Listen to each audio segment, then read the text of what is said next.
Hey there, witches. Mr. Overon here with Mr. Overon's Tarot Reading Services.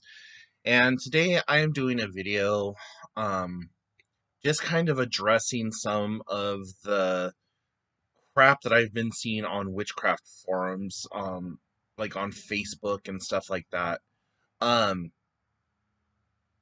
there's a lot of misinformation and a lot of people touting information that just doesn't line up.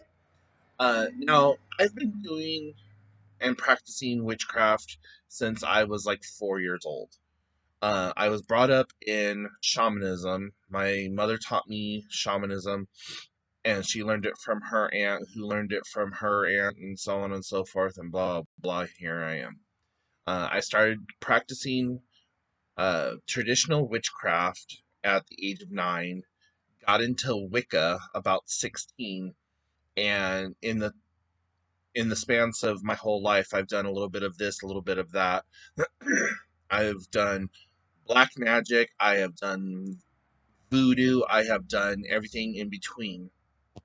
And so, um, I'm just going to talk. I have a list of things, so every once in a while you're going to see me like kind of look over and glance at the list.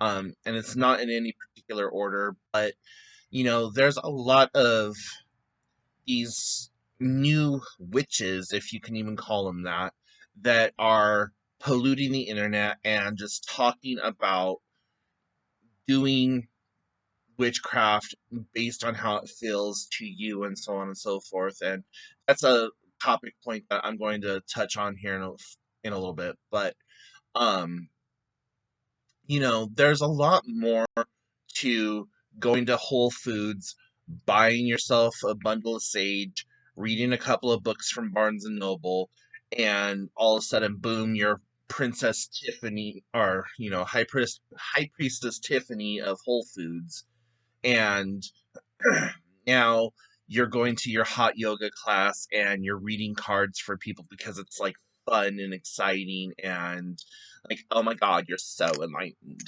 But um there's so much more to that, and on all these forums there are people talking about how you have to do this or you have to do that, blah blah, or you don't have to do xyz, and they're not listening to their elders. Now, I know I don't look like an elder. I look like I'm probably, 20, maybe 30 or whatever. I'm actually in my 40s. And, you know, over the years, learning witchcraft, I had to learn directly from people. I had to learn from books and from covens and from this and that and the other thing, because the internet didn't come out until like 1995, 96. And even then, it was very limited on the information that we have available to us today. So, you know, back then you had to rely on the traditional word of mouth and the actual hands on teaching aspects of witchcraft. You couldn't just buy your spirituality in the store like you can now. And, that is one thing that I kind of hate about the New Age movement, is that along with the New Age movement, you have all these authors out there who are taking sacred texts and knowledge and ideas, stripping out all the boring stereo instructions and putting it into a format that's easily consumable and makes it sound like it's like this easy, fun party trick to do, and that it doesn't have laws, rules, and regulations. So many people come to Wicca and witchcraft because they don't like the structure of the traditional church format or religious format. And that's understandable, that's 100% okay. But these people who are going around saying that there are no structures, there are no laws, there are no rules that you have to follow or whatever, are extremely ignorant, arrogant, and just plain uneducated and stupid, in my opinion. That's like saying, um, here, I'm going to hand this loaded gun to a toddler, and that's all that they need to know. Well, no, there's so much more that goes into it. I kind of had it out with someone on one of these witchy forums on Facebook the other day who tried to tell me that there were no laws, rules, or regulations when it came to Wicca and witchcraft. And I said, well, actually, yes, there is. But you haven't learned about it because that doesn't sell books. That doesn't push media. That doesn't like turn the turn the wheel or whatever. And so that's kind of what has prompted me to do this video. It's something I'm super passionate about, and I'm not the end all be all guru of witchcraft and the like all encompassing knowing one of any particular faith or whatever, but you know, I have been around the block and down the alleyway several times in my life, and like I said, I have practiced multiple branches of the occult. I also have a college education in cultural anthropology with a minor or with a focus on earth-based religions, and more specifically looking at like witchcraft and tribalism throughout the world. So I have a little bit of knowledge in that regard, and I'm not taking a stance of you've got to listen to me because this is the way it's got to be. No, that's not what I'm doing. I'm just trying to clarify some of the stupid stuff that you'll be hearing on TikTok, or if you join any freaking pagan witchcraft Wicca page or whatever on Facebook or Reddit or what have you. You're going to run into these people who just don't have the full scope of information. So the very first thing that I want to talk about is buying your way into witchcraft. Now, you heard me talking about High Priestess Tiffany of Whole Foods. That has been my experience with a lot of these new age witches coming on to, or like, coming out of the broom closet, whatever you want to call it, is that they go to the store, they buy a crystal, they buy some sage, they buy a tarot deck, they learn the basics of it, and then they take it to their hot yoga class and like teach their friends or do readings for people, and then are supposed to become these super highly enlightened beings or whatever, when in actuality they bought the tools but don't have the master's training to use them. Yeah, you can pick up a set of tarot cards, learn all 72 of them, know the meanings of them, and squeak out a reading for somebody that is relative or relevant for that person or that particular subject or whatever else. But there's so much more that goes into reading the cards. With some readers, like myself, because I am a reader, I lay the cards out. They begin to tell me a story. As I'm reading the cards, there's imagery that's coming to mind, and I'm hearing things, and I'm connecting, and I'm like seeing these like stories played out in my head as I'm reading, and trying to also focus on the energy of the querent. And so there's all these different things going on. I'm not just pulling out the card and being all like, oh, well, uh, Ace of Wands means XYZ or whatever, and because it's next to the tower, which is upside down, it means this, this, this, and this. Those are those are all things that you can learn and you can pair it back, but what's the deeper connection? What's the deeper meaning? So when you're buying your witchcraft, or you're buying your way into the spirituality of becoming a witch or an enlightened being or whatever you want to call it, you are taking out the tradition, the oral history, the like lineage that goes along with that. So, you know, it's okay to buy your items. It really is. Especially if you're buying items from another witch or a witch type shop. But always, you always want to kind of look for handmade items or make your own items because they're going to have more power than a store bought item. So, do I have commercial store bought items? Yeah, I do. Do I have stuff that I made by hand? Yeah, I do. I have a lot of stuff that's made by hand. Um, is there more energy in one than the other? Typically, the store bought stuff doesn't have the same amount of energy. Yeah, you put your energy into that item, but it doesn't have the same kind of like connection as something that you have crafted with your hands. So, showing you an example of my wands, okay? This wand here is a handcrafted commercial item wand. Um, it's very light, it's very flexible, it has a good hand feel. I use this quite a bit.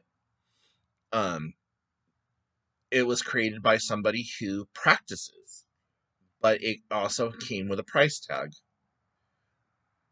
This is by far one of my favorite wands. I have multiple different wands, but this is one of my favorite.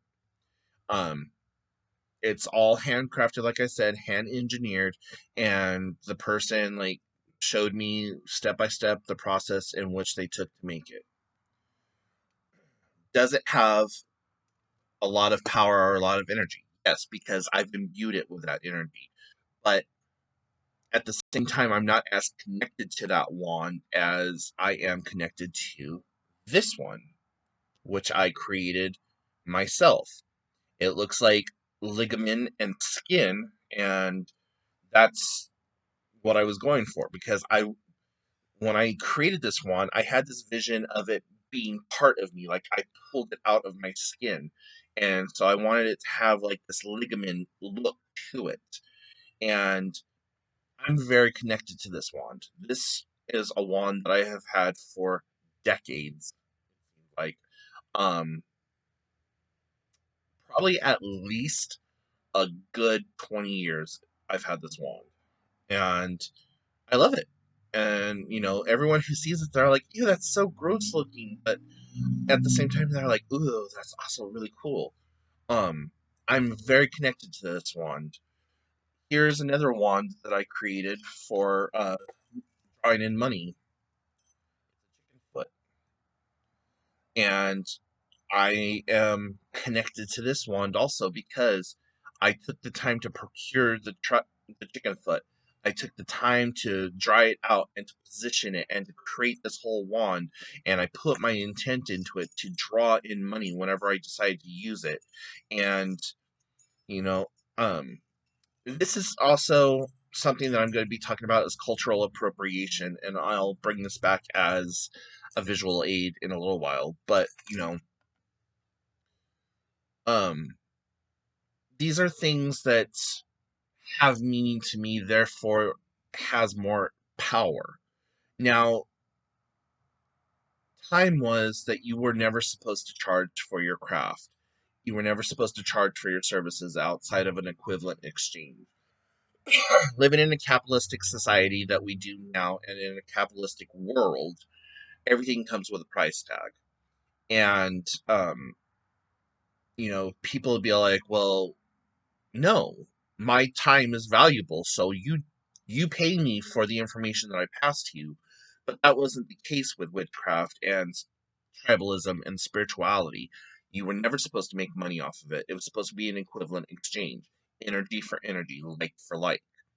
So if I was to sit down and teach you about witchcraft or whatever, the price to you wasn't a monetary price. It was giving grain or giving food or giving some kind of offering to the person who was teaching you. It wasn't a monetary representation. Nowadays, and this is something that like some older witches had talked to me about, and I really respect these women. They're all in their like late 50s to mid 80s who have gone through all of the witchcraft trainings and were brought up in the old ways and the old traditions and still have that connection. Um, they said that the dollar bill represents the physical energy and um, the need and the desire to manifest that dollar. So that dollar is now the energy that would have been the equivalent exchange for our ancestors and the people in the past. And I'm like, no, okay, I kind of get that, but there's a lot of things that I still do that I don't charge for. Um, but there are things that I do charge for, especially if it's something that I've created. Like, here's something that I've created and I do sell. This is a witch's ball. And all the herbs and the accoutrements put into the witch's ball are all stuff that I had to purchase. And I've seen these go for $60, $70 as is. I only charge just a little bit more than what I put into it. So if this whole ball cost me like $20 to make, I'll charge $30 plus shipping or whatever else. But information, I never charge for information usually. There have been a few times where I have charged like a lecture fee or whatever to teach other people about witchcraft, just because sadly there's that adage that pay for something, then you value it more. But um, you're never supposed to charge for your craft. You're never supposed to charge for your services. You're never supposed to charge for whatever. But nowadays, people do. And if you do charge, keep it respectable. You are not supposed to live your life off of other people. If you have a store, then, yeah, you have your overhead that you got to take care of and whatever else to just try to break even. But also, you need to keep that in mind that because you now have placed a price tag on it, somebody who is thirsty for that knowledge or needing to or is being called to that that path, the path that we walk, you are now blocking them. And it's one of those things that you really kind of like gotta listen to your intuition, not to your wallet. Um, just recently I did a tarot reading for a client, and they were really interested in starting off on the path of witchcraft. So I went through my surplus of stuff and I put together a small witches kit. I've seen these same kits for sale on Etsy and places like that for like 60 to $150. And what did it cost me? Nothing really, because I was sharing what I had from my own stores. And by stores, I'm talking about what I had on hand, not like from any kind of brick and mortar. But, I gave of myself selflessly. And that's something that we don't do as a whole anymore. We don't give of ourselves selflessly. If we do anything, it's for Instagram or Insta famous or whatever else. It's like for that instant gratification. You don't see people doing good deeds without a camera recording it or without some kind of notoriety or them hopping on Facebook like, oh, look at what I did. I'm such a great person, blah, blah, blah, blah, blah. Um, so, Don't set a price or sell your spirituality. Uh, Like, you can't buy your way into witchcraft, is basically what I'm trying to say.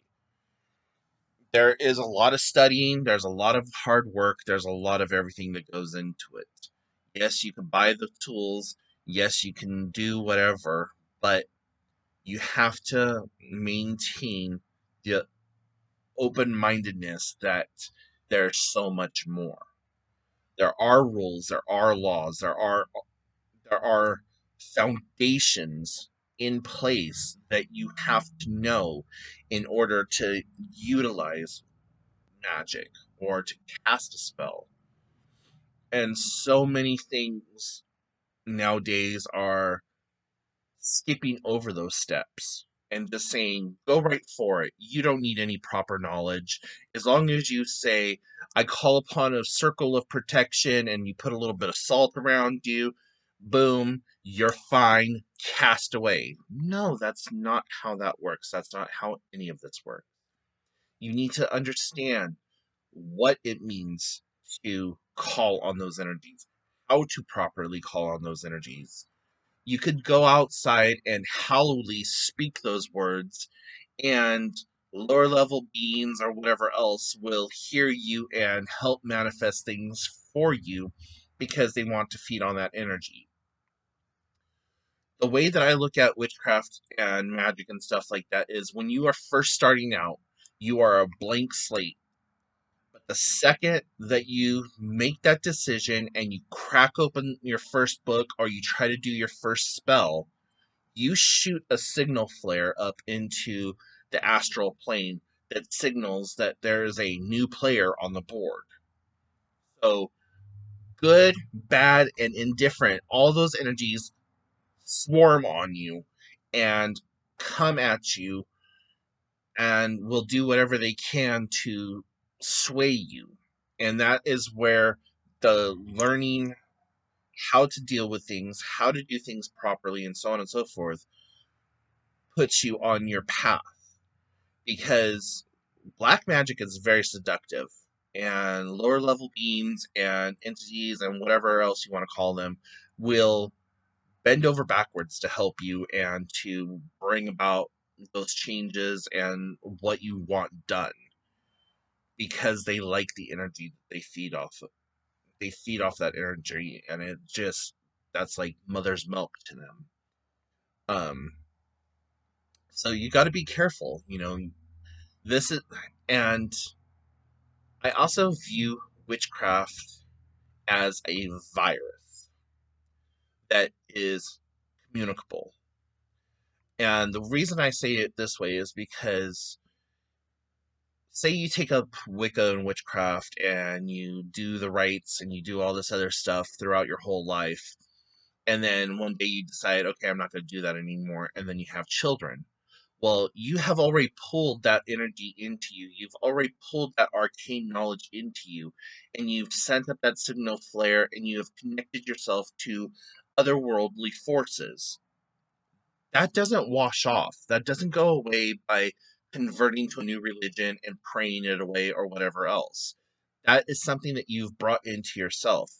And this is going to be a controversial topic for most people, but just because you decided to become Christian, you don't lose that connection.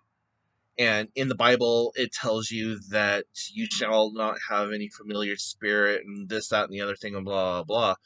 And that when you accept Christ, that you like kind of shed your old life and you now become Christian. Well, that's true to a certain extent. The forces and the elements of nature and of witchcraft and stuff like that predate Christianity. So if you look at it on a linear timeline, Christianity is like way up here, everything else is way back here, and those are the energies that you're calling on, those primal forces. So why would those primal forces bow down to a deity that in the span of existence is only like 2 or 3 years old? And I'm using that number as an example. Like, why would an eternal being pay attention to the rules and laws and dogma of an infant. So that's how I view witchcraft, and that's how it was taught to me, and how that was taught. Like, so in the passage of information, that's how it was taught. Um, the next topic is talking about cultural appropriation. So that brings me back to this, okay? And also another point that I was going to that is on my list. This is culturally appropriated. The ideas behind this particular wand is very culturally appropriated. Um, Chicken feet are used in like voodoo and in voodoo and in root work and in uh, Latino, Hispanic, Puerto Rican magic.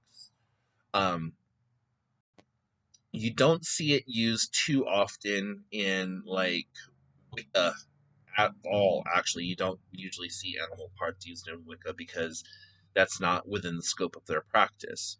Um, Basically, Wicca is watered down witchcraft with training wheels on it. It's like the LaCroix of witchcraft. People like to say that there's no evil, there's no whatever in Wicca, but actually there is. If you look at every god and goddess that Wiccans uh, pray to, there is that darker aspect, and then the whole triad of like history and whatever that god, goddess, or spirit has um, undergone and taken and done whatever with. So this whole, there's nothing bad in Wicca. It's all good. It's all light. It's all love. No, it is a very balanced system, but it is a very watered down training wheels, safety helmet version of witchcraft. I personally don't even consider Wiccans witches, but going by today's terminology and everything else, they assume that they're witches, and the American Council of Witches deemed that all Wiccans would be witches, and so on and so forth. So, going by the collective wisdom of the Council of American Witches, I'm like, okay, fine, whatever. Or the League of American Witches, I'm sorry. And that's something else that most people nowadays will not know anything about is who is the covenant of the goddess? What was their role? What was their point? Who's the League of American Witches? Who's the Council of American Witches? Who are the people who made up the council? Like, there's so many things, and that leads me into like another topic that's kind of blending into this is like knowing your history, knowing what it means to be a witch. It's not that you want to cast spells and change things in your life or whatever else. There is a literal definition and a literal meaning to being a witch and what that means and the connotations that come along with it, good, bad, or indifferent. They all have things that are interconnected and interrelated. The witchcraft of Hollywood is not the witchcraft of the real world. God, I sort of wish that it was, because who wouldn't want to be Sabrina the Teenage Witch or Samantha from Bewitched or like Willow from Buffy the Vampire Slayer or like anyone from Supernatural and just be able to cast a spell and see it like take take flight, or have all the Hollywood lights and sound effects and whatever else behind it. That would be amazing, and that would make witchcraft even that much more vibrant. But it's not like that. It is 100% faith based. It is 100% being in tune with nature, being in tune with the spirits and whatever that you're calling up. It's knowing these things. But knowing the history and the lineage and what you need to do is also a huge aspect of that.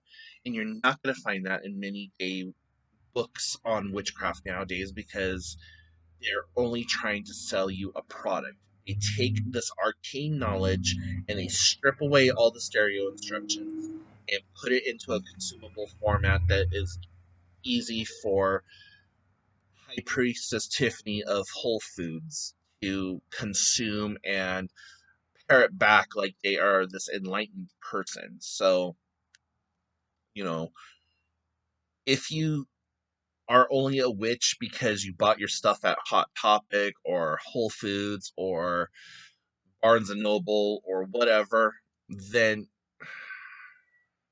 are you really? There are not very many teachers nowadays, and a lot of the older witches have stepped away from their teaching because of the arrogance and the hubris of younger people thinking that they don't need these instructions, that they are the know all be all of it because they went to the old Lord mighty powerful Google and typed in a search in their search engine how to cast the perfect spell or how to do this or how to do that. And yeah, there are millions and millions and millions of videos and resources and what have you on the internet, but there's that lack of personal like connection to all this.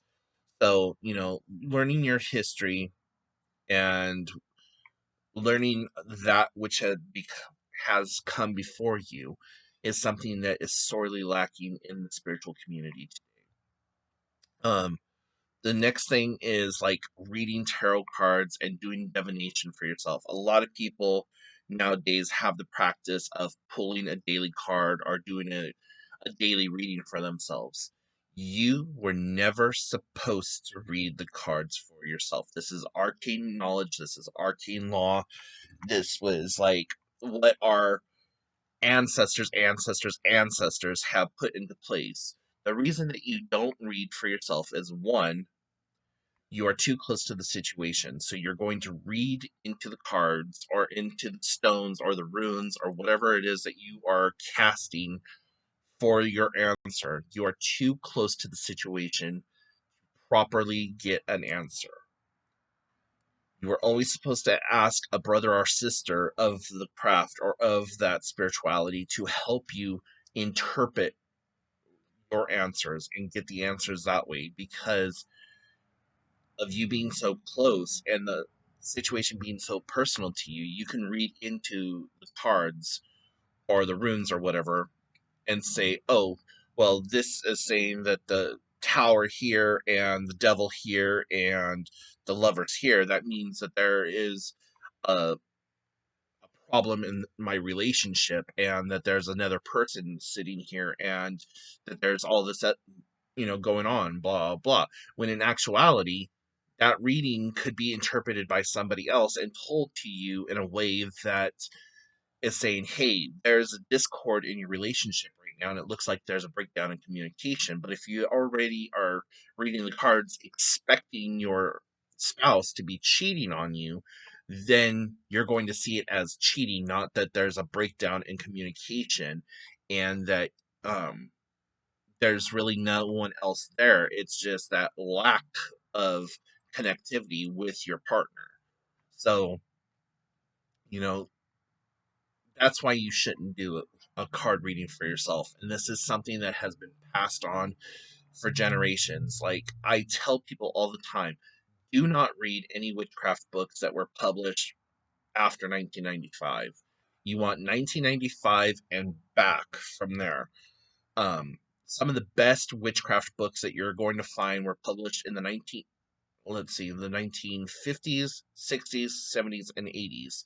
Now, if you can find some that were published around the turn of the 1900s, like around the turn of the 20th century, or even prior to that, you're going to get into like a lot of the King's English, like they, thou, that, thine, and stuff like that. But if you can get past that aspect of it and read those type of manuscripts, you are going to find that the information provided to you, one, is extremely freaking dry and sucks all the ass, but gives you the information that you need and the foundational support of learned people who have come before us.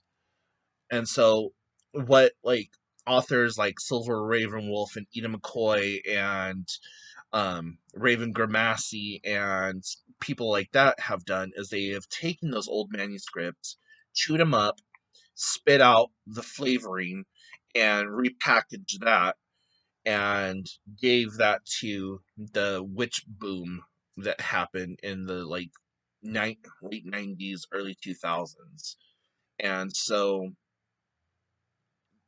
they've maintained all that information and all that knowledge, but have only given you part of it. So, you want to go and you want to read people like Ivan and our Ivani and Isaac Bonaparte, our Bonowitz, uh, Margaret Adler, Raymond Buckland, Scott Cunningham, Laurie Colbolt, Doreen Valentine, even Aleister Crowley. But I really suggest not jumping into Crowleyism because that man was on a whole nother level and dealt with some stuff that it was just like wow.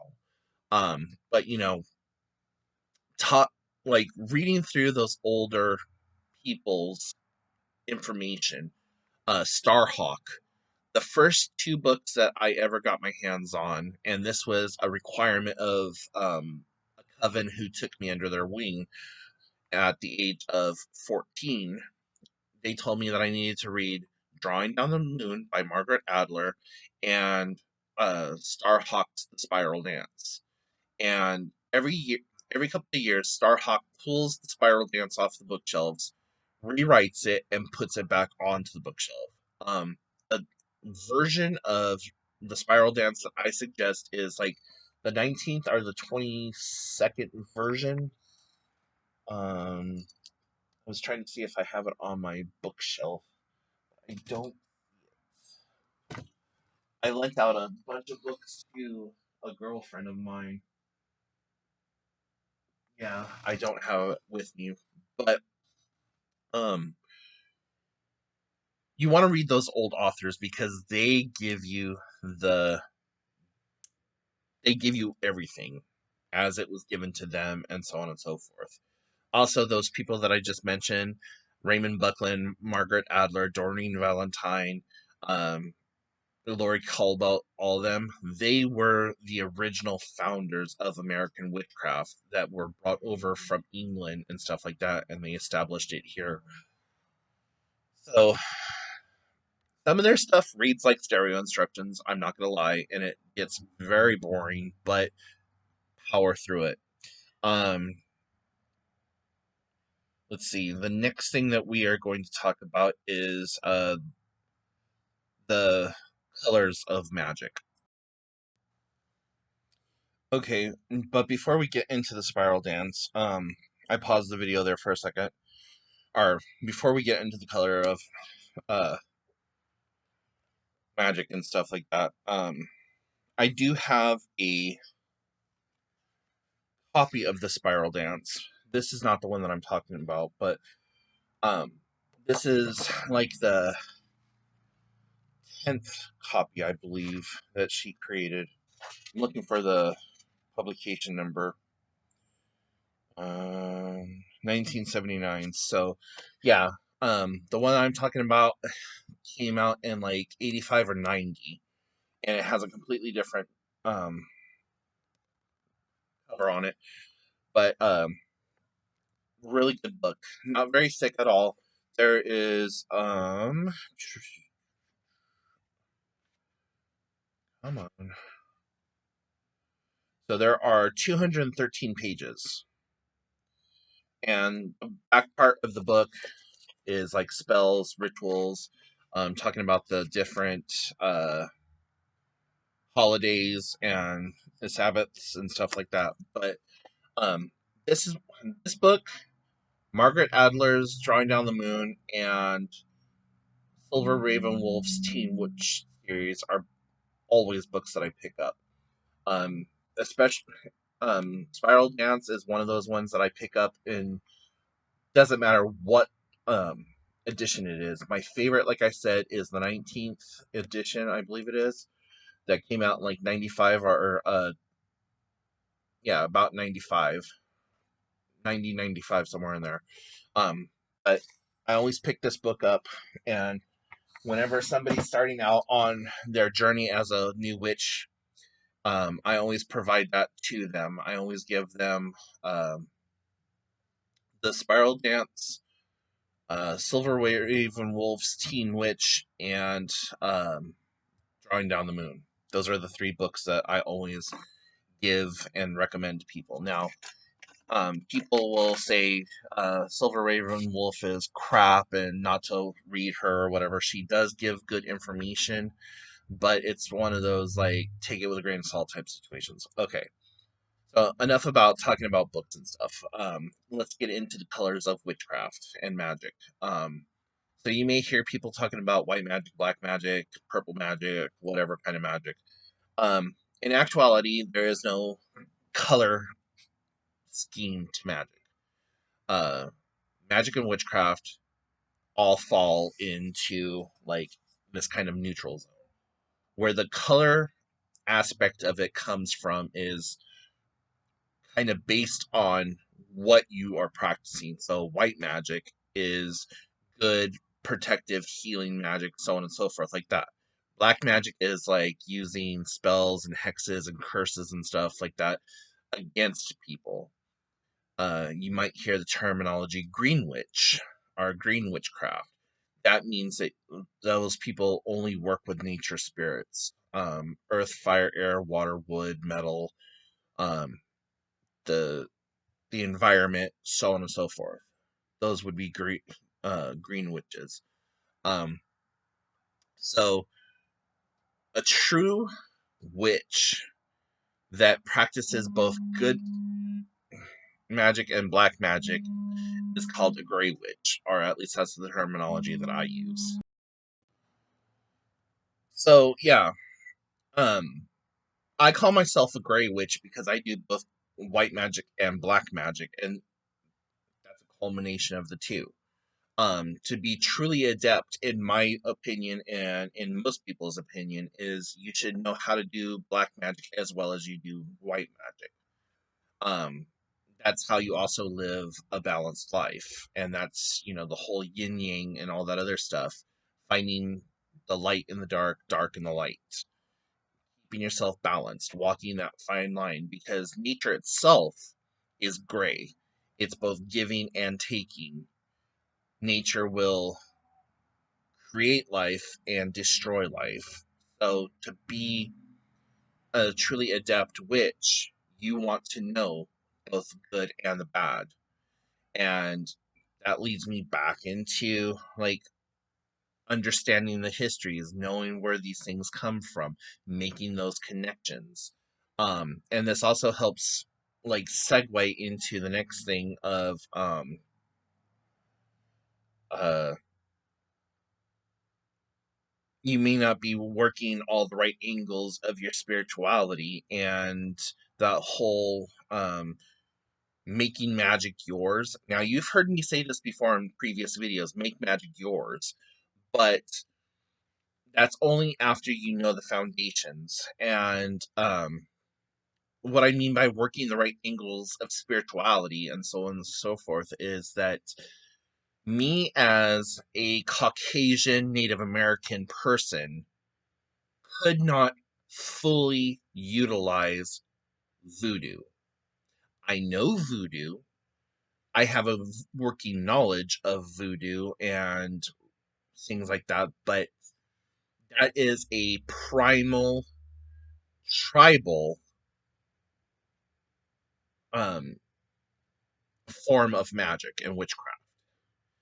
So even though I could call on voodoo gods and like the Osha and stuff like that and ask for favor and help, it's kind of like a bitch slap though, because I'm asking for these tribal entities to help somebody that looks like they're a repressor, and why would they want to help somebody who looks like a repressor? I do work with some of the OSHA. I I wear an amulet to uh Papa Legba, and um who is basically the equivalent of the voodoo devil, but I do wear an amulet of his, and I ask for his help from time to time when I'm working specific types of witchcraft, or when I'm using voodoo for a certain aspect. That chicken claw foot wand, that is voodoo and Santeria, Santa Paula, spirit, or what is it? Spiritualismo. I can't ever pronounce that word, but it's a culmination of all those like tribal root working type of um systems. And the idea of the chicken claw is to scratch out the money that you want, or to like scratch it, bring it up, what have you. Um that is also, like I said earlier, cultural appropriation. I have appropriated those ideas and those terms and whatever from those specific cultures. Does it work for me? To a certain degree, yes. Is it something that I rely on? No. Is it something that I have worked with in the past and was formally taught? Yes and no. Um, Hispanic brujeria, which is witchcraft, but like the Spanish aspect of it, I have a little bit of formal training in that, but I am not a formal censista or brujo, as it were. I know how to utilize that those magics within those cultures, and how to defend against, or how to cast using. Um, but would I call myself a censista? No, I'm not a censista. I don't practice Santeria. I don't practice these other things as a anointed person in that religion or in that spiritual system. Um, so uh, there's also this movement of talking about cultural appropriation. I like, oh, you shouldn't burn sage because it's Native American or whatever else. Well, yes and no. Um, and this is speaking solely for myself.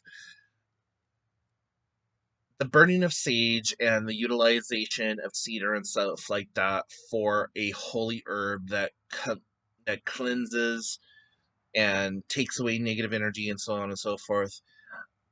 I don't assign that to a culture, but there are a lot of people out there that are like, no, no, no, no, that is cultural appropriation, and you shouldn't do that. You should burn X, Y, Z. Well, if you burn any herbs, that could be tied back to a specific culture, a specific region, a specific whatever. Like the burning of rosemary for a protective herb can be linked to like Italian strega witches.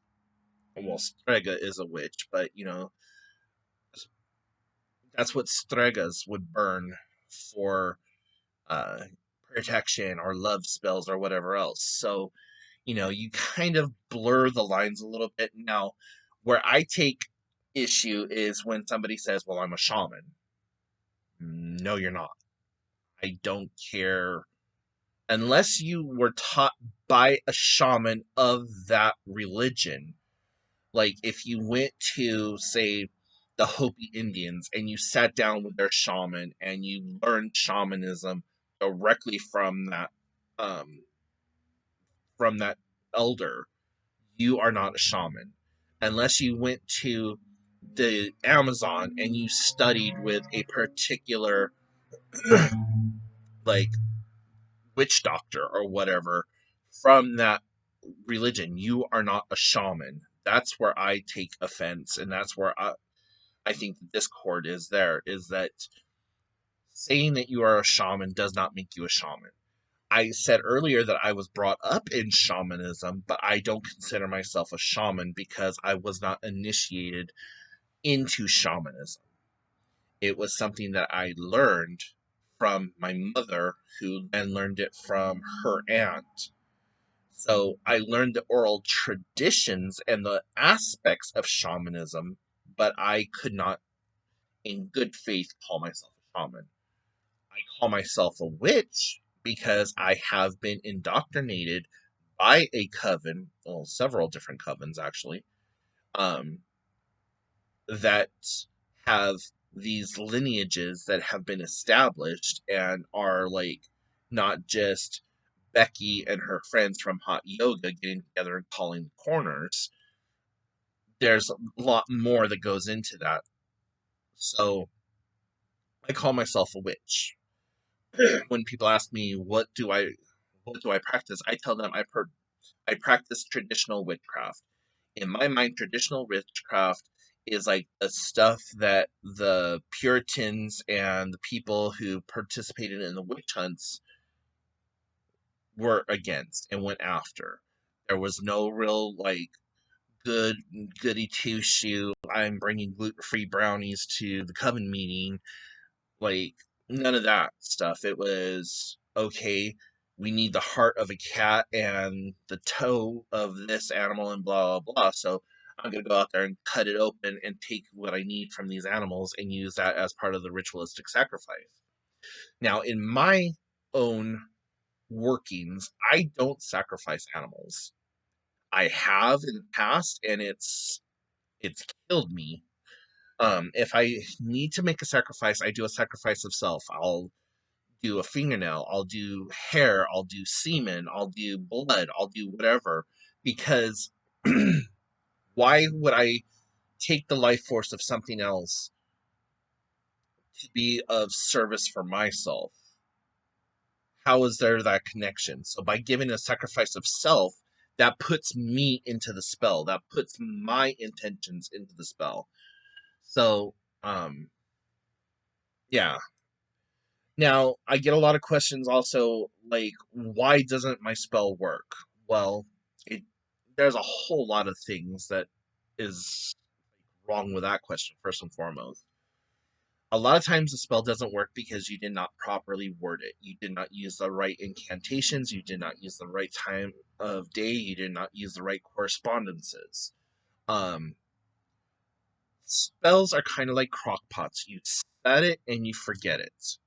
Um, and in so much of my working, I get people constantly knocking on my door or blowing up my instant messenger or whatever. Hey, you did a spell for me and it's not working. Why isn't it working? Well, it's not working because it's not working. It's not time yet. It's not, whatever. So people just don't seem to understand that aspect of witchcraft. They expect it to be like, oh, I cast a spell on Tuesday and it's now Wednesday and it hasn't come true yet, or it hasn't worked yet. Like, some spells aren't meant to work that way. I've seen spells take as long as 5 years to take effect. And by that time, you're like, well, what I wanted it for isn't necessarily what I need it for now. And it's like, well, you can't put a time period which on on what spells do what. And that's where so many people get mixed up. And you'll have people all over the goddamn internet telling you, I will cast a spell for you and I guarantee that it's going to work. No one can guarantee that a spell is going to work. And this idea of, I want it really strong, I want it really powerful. There's no making a spell strong and powerful versus just making a weak spell. I mean, I guess you could slap together some bullshit and call it good and kind of like half-ass it, but you're still putting that energy and that intention out into the universe, so it's still going to come about. Like, you could be the this all-powerful being and say, oh, I call upon the gods and goddesses and I want this to happen to this person because of this, and this, and and put all that kind of energy and intention out there, but it doesn't necessarily mean that that's going to work right that way. One of the spells that I've done in my past that I've paid dearly for also has been a death spell, a quite literal death spell. When I was really hot and heavy into the darker magics, I wrote what I what I have affectionately called the 6 spells of darkness and the 6 spells of light. With the 6 spells of darkness, they attack the person at a very fundamental level and start working against them and pulling them apart from the inside out. With the end of it all being that it kills the person. The 6 spells of light counteract each one of those 6 spells. So, yeah. Anyways, guys, thank you for listening this far into the video if you're still with me. There's so much more that I can go into on any of these different topics and to just try to help get that information out to you. If you have any questions, comments, concerns, please put them in the comment section down below. And I do tarot reading, I do spell casting and stuff like that.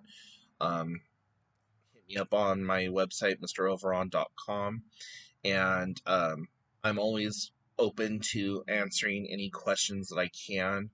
And yeah, so until next time, I will talk to y'all later. Bye, witches.